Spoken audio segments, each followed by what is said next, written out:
Jau kopš 2013. gada, tātad vairāk kā 10 gadus, Latvijā tiek realizēts gremošanas sistēmas vēža prevencijas projekts G-Star, kas vērsts uz kuņģu un zarnu vēža profilaksi.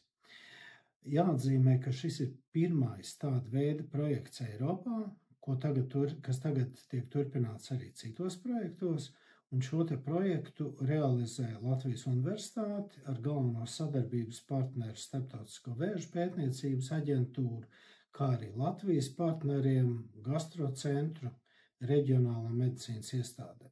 Projekta ietvaros pavisam ir tajā iekļāvušies aptuveni 11,000 Latvijas iedzīvotāju, turklāt no ļoti dažādiem Latvijas reģioniem.